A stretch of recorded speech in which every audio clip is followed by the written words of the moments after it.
My fiancé said my autistic brother can't come to the wedding because he's ruining the aesthetic. I agreed he shouldn't be there. Then I canceled everything and took him on the 20K honeymoon cruise instead. Look, I'm not here for sympathy. I'm 34, been with my fiancée Amanda for 3 years. She's 31, works in real estate, always cared about appearances. I knew that going in. What I didn't know was how deep that ran. My brother Kyle is 28. He's autistic, high-functioning, but he has his quirks. Loves trains, gets excited and loud sometimes, rocks back and forth when he's processing things. He lives in a group home about 40 minutes away. Our parents died in a car accident 6 years ago. I'm all he's got. Amanda knew about Kyle from day one. Met him on our 4th date because I visit him every Sunday without fail. She seemed fine with it. Said it was sweet how close we were. Kyle liked her. Called her pretty. She smiled, patted his head like he was a dog. Should have caught that. 4 months ago I proposed. She said yes. Planning started immediately. Amanda wanted big. 200 guests, fancy venue, the works. Here's the thing though, I wasn't paying for all of it. We split it down the middle from the start. I made that clear. Her parents kicked in $15K, I had inheritance money from my parents I was willing to use, and we were each covering half the remaining costs. Total budget was around $60K. I was in for about $20K of my own money, she was in for about $10K, plus her parents' contribution. Kyle was always going to be my best man, non-negotiable. I told Amanda that when I proposed. She said, of course. That's beautiful. We picked a venue, booked a photographer, did the cake tastings. Kyle came to one, got frosting on his shirt, laughed really loud at something, rocked in his chair. Amanda smiled through it. Tight smile. 2 months ago, Amanda started making comments. Small ones. Do you think Kyle can handle sitting through the ceremony? Maybe he should sit in back in case he needs to leave. I shut that down. He's my best man. He sits up front. She backed off. Temporarily. 6 weeks ago we're addressing invitations. Kyle's going out, obviously. Amanda stops writing, looks at me. I've been thinking about Kyle. Here it comes. I put my pen down. What about him? She does this thing where she tilts her head, uses her soft voice. It's a big day. Lots of people. Noise. Might be overwhelming for him. He'd be more comfortable somewhere quiet. He'll be fine. I keep my voice level. He's been to weddings before. Not as the best man. All those eyes on him, walking down the aisle. What if he gets nervous? Then I'll help him. Amanda, he's my brother. I know. She reaches for my hand. I pull back. I love that you care about him. But this is our day. Our photos, our memories. He just doesn't really fit the vision. The vision. Those words hung there. I stared at her. What vision is that? She got defensive. You know what I mean? The aesthetic we've been planning. Everything's going to be elegant, coordinated. I just think maybe he could come to the reception instead. Skip the ceremony. No. Flat. Final. He's my best man, or I'm not getting married. She backed off again. Said she was just worried about him being stressed. I didn't believe her, but I let it go. Mistake. 4 weeks ago, we're at her parents' place for dinner. Her mom's going on about the wedding. The flowers, the colors, the photos. Amanda mentions she hired this expensive photographer, some guy who does magazine shoots. He's very particular about his shots. Everyone needs to look perfect. Her dad laughs, says it sounds like a fashion show. Her mom gives him a look. Then her mom turns to me. So the groomsmen, are they all set with their tuxes? Yeah, all sorted. And Kyle? What about Kyle? He's sorted too. Amanda jumps in. Actually, Mom, we're still figuring out Kyle's role. I look at her. No, we're not. He's my best man. Amanda's jaw tightens. Her mom gets this uncomfortable look. Well, I'm sure he'll do wonderfully. It's just, Denise's son has autism and they had him sit with family during her daughter's ceremony. Worked out better for everyone. Better for who exactly? Silence. Her dad clears his throat. Amanda's mom smiles, that fake sympathetic smile. For him, dear. Less pressure. I'm not doing this. I stand up. Kyle's my best man. He'll be standing next to me. That's final. Amanda follows me out. We argued in the car. She cried. Said I was being unreasonable. Said she just wanted our day to be perfect. I told her it would be perfect with my brother there. She went quiet. Danger quiet. 3 weeks ago, things got worse. We're meeting with the photographer, going over the shot list. He's showing us samples, talking about groupings and lighting. He gets to the wedding party photos. So we'll do the classic lineup. Bride and groom center, wedding party flanking, Everyone matching heights as much as possible for symmetry. Then candids, some creative shots. These are the photos you'll have forever, so we want them flawless. Amanda nods along, she glances at me, then asks him, what if one of the groomsmen has special needs? Photographer doesn't miss a beat. As long as they can follow directions, stand still, smile on cue, it's fine. But if there might be disruptions, maybe keep them in fewer shots. Do some with, some without. Best of both worlds. I lost it. Right there. We're done here. Amanda tries to grab my arm. I pull away, walk out. She follows, heels clicking on the parking lot. You're being ridiculous, am I? You just asked him how to exclude my brother from photos. I was asking a question, 'cause you're embarrassed of him. I'm not. You are. You've been trying to push him out since we got engaged. She cried again. Real tears this time, I think. Said I was twisting everything. Said she loved Kyle, said she just wanted one day where everything was beautiful and perfect and she didn't have to worry. Worry about what, Amanda? About him having an episode or something. Making a scene, ruining the ceremony. There it is. He's not going to ruin anything. You don't know that. Yeah, I do. Because he's my brother, and I know him. We didn't talk for 3 days. I stayed at my place. We'd been splitting time between apartments, planning to move in together after the wedding. Those 3 days I thought hard. About her comments, her mom's comments, the photographer thing, the pattern. She called on day 4, apologized. Said she was stressed, didn't mean it, begged me to come over, I went. She made dinner, we talked. She promised she was good with Kyle being best man. Said she'd been out of line. I wanted to believe her. Part of me did. 2 weeks ago, breaking point.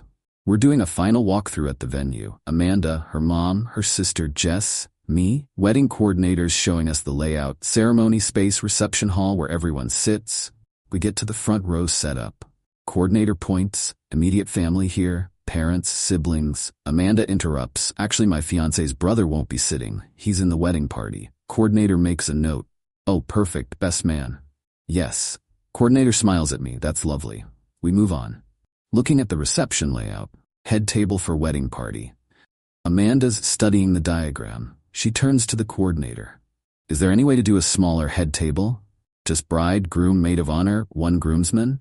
Coordinator looks confused. That's unusual. Most people want the full wedding party up there. I know, but space is tight and maybe it would look cleaner. Cleaner. I step closer. Amanda, what are you doing? She doesn't look at me, just exploring options. By excluding my brother, again, her mom cuts in. Oh, Amanda, don't fuss. I'm sure it's fine either way. Her sister Jess is quiet, looking at her phone. Coordinator senses tension. You know, we can configure the head table however you like. Or do a sweetheart table just for the couple. Amanda lights up. That could work. Then Kyle can sit with other family. Be more comfortable. I walk out. Just turn and leave. Amanda catches up in the parking lot. Stop running away every time. I'm not running. I'm removing myself before I say something I'll regret. Like what? Like that you're a shallow person who cares more about pictures than people. She slapped me. Not hard. Shock more than pain. We both froze. She started apologizing immediately. I got in my car. Left. That night, I drove to see Kyle. Got there around 8. He was in the common room, watching a train documentary. Saw me, face lit up. You weren't supposed to come until Sunday. I know, buddy. Just wanted to see you. We sat and watched trains. He told me facts about locomotives. Asked about the wedding. Was excited about his tux, about standing with me. You're going to be the best man ever. I know. I've been practicing standing still. He demonstrated standing rigid, arms at his sides, huge grin on his face. My chest hurt. Amanda doesn't want you at the wedding. His face fell. Why not? Says you don't fit the aesthetic. What's that mean? Means she cares more about how things look than about people who matter. Kyle processed that. Rocked a bit. Then, you don't have to marry her. I laughed. Bitter laugh. You're right, I don't. He looked at me, dead serious. Mom and Dad wouldn't like her. No, they really wouldn't. I stayed another hour, drove home, thought about everything. 3 years with Amanda, the good times, and there were good times. But this, Kyle, my brother, the person I loved most in the world. She wanted him hidden, minimized, erased from the aesthetic. Made my decision that night. Next morning I called the venue, canceled. They tried to argue about deposits. I said keep them. Called the photographer, canceled. Deposit gone. Called the caterer, canceled. More money gone. called the band, canceled. Florist, canceled. Cake, canceled. Everything, one by one. Then I called the cruise line. We'd booked a 2-week Mediterranean cruise for the honeymoon. All paid, under my name since I'd covered it as my gift to us. $20,000 for a suite with a balcony. Asked if I could change the reservation. They said yes, but there'd be a fee to change names and I'd need to provide updated documentation. Fine. Changed Amanda's name to Kyle's. Sent over his ID, passport, medical info they needed. Confirmed the accessible room options they had. Upgraded to make sure Kyle would be comfortable. Took 3 hours to dismantle everything. Lost about $8,000 in deposits. Didn't care. The relief I felt was worth every penny. Cruise left in 5 days. Then I texted Amanda, we need to talk. Come to my place tonight. She showed up at 6, smiled nervously. I've been thinking about what you said. I was wrong. I want Kyle front and center. Whatever makes you happy. Too late. What? The wedding's canceled. Everything. Venue, vendors, all of it. Her face went white. What are you talking about? I'm talking about I canceled our wedding this morning. You what? She started shaking. You can't do that. I just did. Most of it was in my name anyway. This is insane. You're insane, maybe. But I'm not marrying someone who thinks my brother ruins the aesthetic. She lost it. Screaming, crying, I had no right. She'd spent money. Her parents spent money. I was ruining her life over a misunderstanding. Not a misunderstanding. You've made it clear how you feel. I've apologized. Actions matter more than words. You've had weeks to show me you meant it. You didn't. She fell apart, begging. She'd do anything. Kyle could be best man, sit anywhere, be in every photo. I stayed quiet, let her wind down. When she finally stopped, I told her about the cruise. I'm taking Kyle instead of you. We leave in 5 days. The look on her face, disbelief, rage, betrayal. You're taking your brother on our honeymoon. Yeah, I am. That was supposed to be for us. I paid for it. It's in my name. You can't just give it away. Just did, and you paid for nothing. I covered the entire cruise as my contribution. Remember? She went pale. You're sick. That's sick. Maybe, but Kyle deserves a vacation more than you ever did. Get out. She didn't move. Get out of my apartment, Amanda. She left. Slammed the door so hard a picture fell off the wall. I sat down. Felt nothing. Then felt everything. Then felt nothing again. That was day 1. Day 2 and 3 were chaos. Her parents called. I didn't answer. Her sister texted. Blocked. Her friends bombarded me on social media. Deleted my accounts temporarily. Amanda tried calling. 47 times over those 2 days. Left 18 voicemails ranging from sobbing apologies to screaming threats. Saved them all just in case. Day 4 I drove to see Kyle. Told him everything. We're going on a cruise, just us. He didn't understand at first. What about Amanda? What about the wedding? Not happening anymore. Why? Because she doesn't deserve to be family. And you and me, we're taking a trip instead. Where? Mediterranean. 2 weeks. Ports in Italy, Greece, Croatia. His eyes went wide.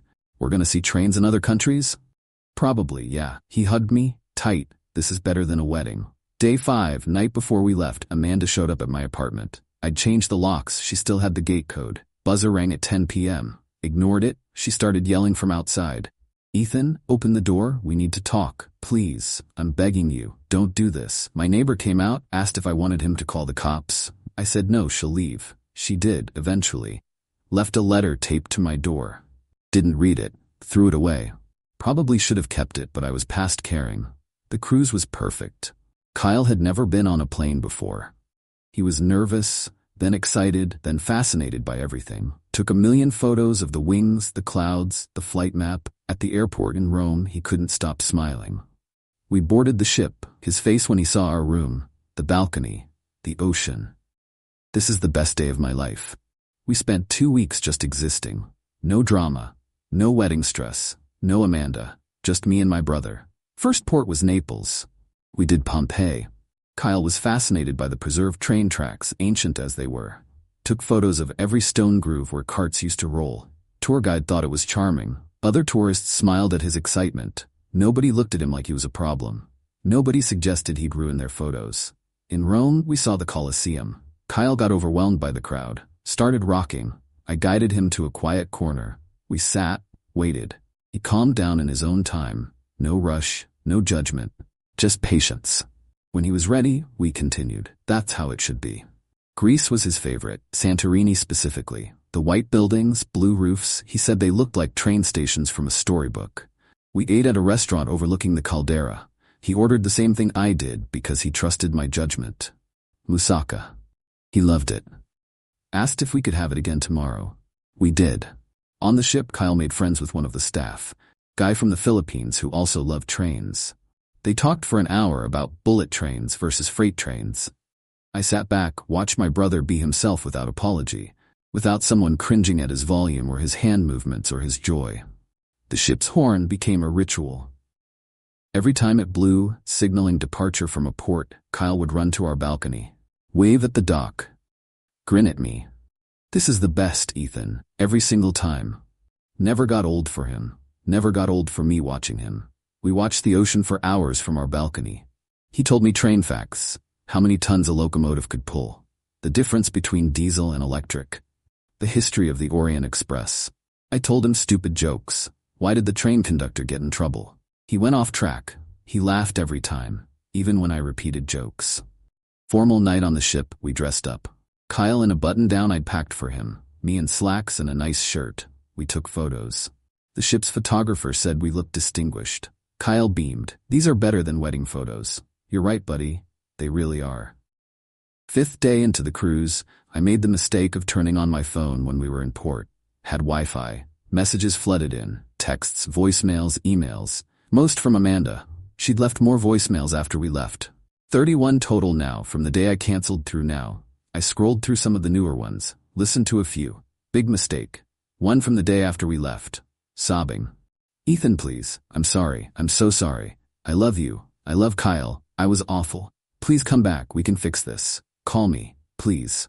One from 2 days after departure. Angry. You know what? Screw you. You humiliated me. Everyone knows you canceled our wedding 5 days before. My parents are out $15K. I'm out thousands. My friends think I did something terrible. You won't even tell people why. You're a coward. One from day 4. Manic. I get it now. You were right. I was terrible. Kyle is wonderful. I'll make it up to him. To you. We can have a small wedding. Just family. Kyle can do whatever he wants. Please. Just call me back. Latest one from this morning.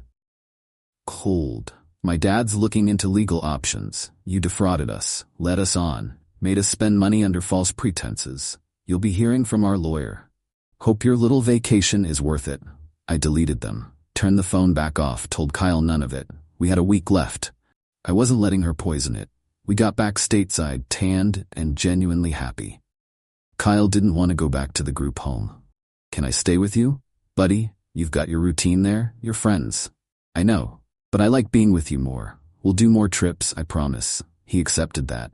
Drove him back, hugged him goodbye, watched him walk inside. He turned back, waved, best 2 weeks ever. Same, Kyle? Same. Got back to my place, mail piled up, one letter from a law office. Opened it. Amanda's parents were threatening to sue for the money they contributed, citing emotional distress, financial harm, breach of promise. I called a lawyer that afternoon. He laughed when I explained. They have no case. You didn't defraud anyone. You called off a wedding. That's allowed. People do it all the time. Even 5 days before. Especially 5 days before. Better than going through with it. Breach of promise to marry isn't even actionable in most states anymore. Hasn't been for decades. Wedding gifts, contributions, those are gifts. Can't sue to get gifts back just because you're upset. They're blowing smoke. Send me the letter and stop worrying. 2 weeks later, I got a different letter. From Amanda. Handwritten. Long. Read like a diary entry. She explained she'd been in therapy. Realized she had issues with control and image. Her parents put pressure on her growing up. Always had to be perfect. The wedding became about proving something to them, to herself. She took that out on Kyle. On me. Apologized again, said she understood if I never forgave her but wanted me to know she was working on herself. Ended with, Kyle's lucky to have you. I didn't respond. What would I even say? I don't hate her. Don't really feel anything toward her anymore. She revealed who she was. I believed her. Made my choice. That's it. Month after that, ran into her sister Jess at a coffee shop. Awkward. She approached me. Look, I know it's weird. Just wanted to say I get why you did it. What you did. Amanda was out of line. I saw it. Should have said something. Why didn't you? Family. Easier to stay quiet. Yeah, well, silence is agreement. She nodded. For what it's worth, she's a mess. Lost a lot of friends over it. People heard what she said about Kyle. Didn't sit well. Good. Jess hesitated. You really took him on the honeymoon? I did. That's either the pettiest or most beautiful thing I've ever heard. Can be both. She left. I got my coffee, went to work. Life moved on. The fallout was interesting. Some friends took Amanda's side initially, said I overreacted, canceled too close to the date, embarrassed her publicly. Those people got the full story eventually. Most changed their tune. A few didn't. Said even if she was wrong, I was cruel. Those friendships ended. No big loss. If they thought protecting my brother was cruel, we had nothing in common anyway. Others reached out immediately. Said they respected what I did. Guys from my gym, colleagues who'd met Kyle at company events. My old college roommate called, said he wished he'd had someone like me when his sister was getting bullied. That meant something. Word spread about why the wedding got canceled.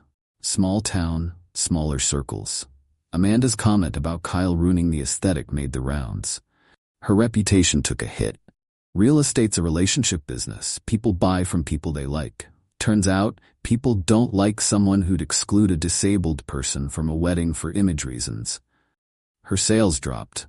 Heard that from a mutual acquaintance months later. Didn't feel good about it. Didn't feel bad either. Actions have consequences. Started seeing someone new a few months later. Met her at a bookstore. She was buying a book about autism for her nephew. We talked. I mentioned Kyle. She asked questions, real questions, not the polite kind people ask before changing the subject. Genuine interest. Told her about Kyle on the second date. She asked to meet him. Brought him cookies. He loved her immediately. Good sign. It's been almost a year now. Wedding would have been next month. Instead, Kyle and I are planning another trip. Japan this time. He wants to ride the bullet trains. I want to watch him experience it.